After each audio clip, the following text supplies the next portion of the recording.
You have a Bears take. And I think it warrants discussion because obviously the rest of the week we'll start to gear up for Lions-Rams on Sunday, which is these are all must-wins now. There's no you're not going to be allowed to lose a game and feel good about it. You're not going to be able to lose a game and not need a ton of help. They have to beat the Rams if they want to have a legit shot to get in. But there's something else that feeds that opinion, and I think it's partly what you're about to say. Yeah, and I just want to know for Lions fans out there, can you be honest right now and set aside your bias for the Chicago Bears and how much you've always hated the Bears and screw the Bears and all of that? Can we just be honest for a little bit and just really ask this question? Look, the Bears right now are the biggest threat to the Lions. The Bears are holding on to your playoff spot. You either need to beat them in Week 18 and you need them to lose some games in order for you to reclaim that spot. But it's not just about this season. I'm talking about in the near future. Guys, what is the ceiling for Caleb Williams, Ben Johnson, and the Chicago Bears? They're a young team, and they're about 4 draft picks away from being the best team in the North. Lions fans, how do you view the Bears?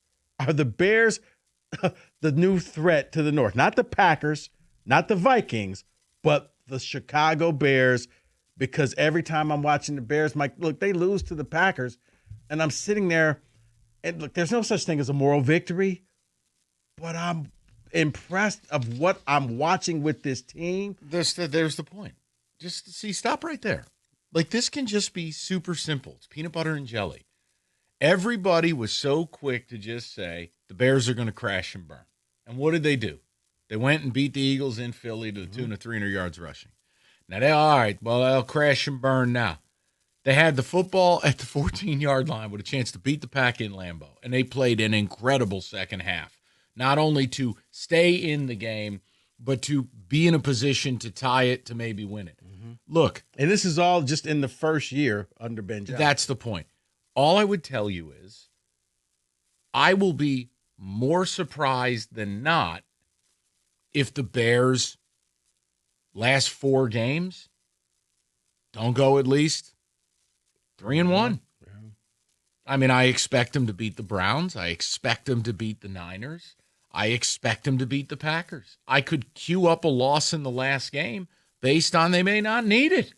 And that's just it. If they go that route, I think you're almost mathematically eliminated at that point. You just need a lot of help. It's why I've said without beating the Rams, it's all wasted energy. But no, I feel like, I said this on the Sunday night show, you don't have to make fun of a team when they lose.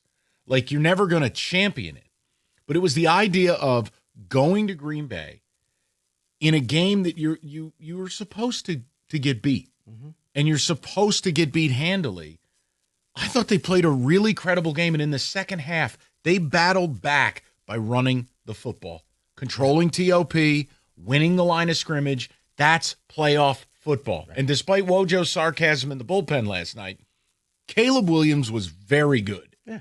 And the fact that at the end of the game, Micah Parsons is giving him all types of praise, saying he's a problem. Like, I'm trying to catch this guy, and he just keeps eluding me. And it's like, that's Micah Parsons. That's one of the best defenders out there. And he's saying, look, man, Caleb is a problem. Yeah. That got me to, like, this team, like Kyle Monungai, like, really? He looks like he's still at Rutgers the way he's playing. They don't have the toys that the Lions have of, we got Gibbs, and we got Montgomery, and we got J-Mo. They're doing this with a bunch of young guys that they got through their draft picks. They go full drafting of defense this year, and let's say they hit on 4 or 5 of the 6 players that they Yeah, but see, you're going to a place that doesn't need to go. Okay. Who gives an F about next year? Okay. I'm talking right now. All right. Is it time for Lions fans to stop acting like and just own the fact that the Bears are a good team? Yeah, and the Bears are actually and that you may not go to Soldier Field and beat them. Better than you. No, if you want to take it there, take it there. My point is, it's not a fait accompli that the Bears are going to fall apart and miss the playoffs. I do think that needs to stop. No, next year, you're right. I'm not playing fly swatter. If anyone thinks what Ben Johnson's doing is cute or somehow synthetic, invalid. No, make no mistake, there's a very good possibility the Chicago Bears and the Green Bay Packers are going to be better than you next year. That's not the conversation for now, but no, you're not wrong. Oh, not right. Now they're in your way, and they're not going to collapse because everybody kept telling me, oh, just wait. They're the Bears. They can't keep this thing going. They'll start losing. Caleb's a weirdo. Ben Johnson's not that good. Guys, they are that good. Caleb is winning, and he's getting better each game. Here's an idea. It should look really familiar what the Bears are turning into because it's exactly what you turned into.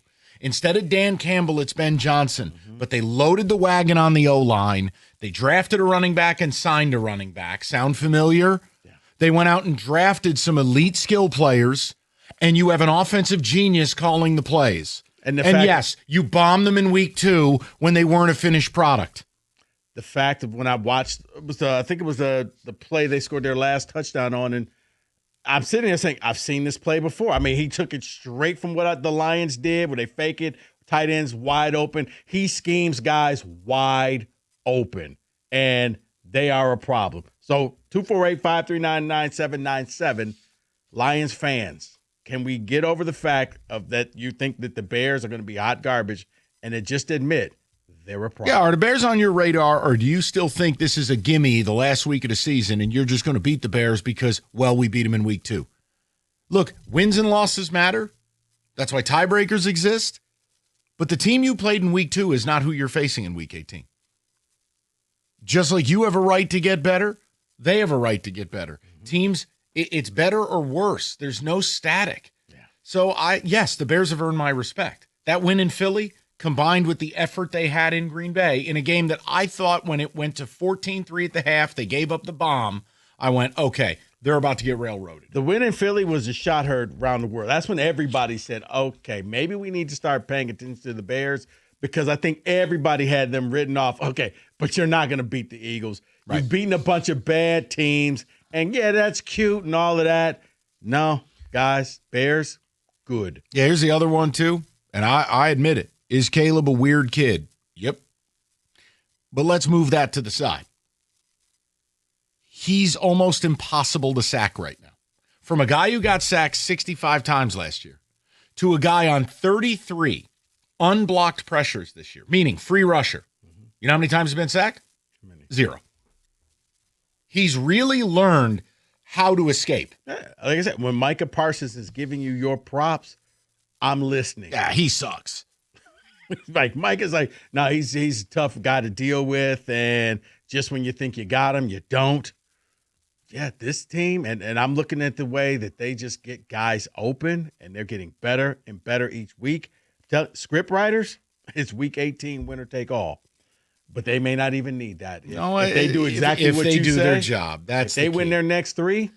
Well, I think it's just ultimately they have the Browns. And then they have, I believe, the Niners. Right. Or no, they have the Packers. Look, if they win this, all I'm saying is their effort in Lambeau allows me to say with a straight face, I think they can hold serve at home. If they do that, that hurts the Lions badly. Yeah. You need the Packers to beat the Bears twice to give you your best chance. The point I want to make is, even if that happens, you still have to beat the Rams, but you would have to beat the Bears. And I'm not convinced you're going to Soldier Field the last week of the year and doing that. So do the Bears have your attention? Because to me, there are no super teams.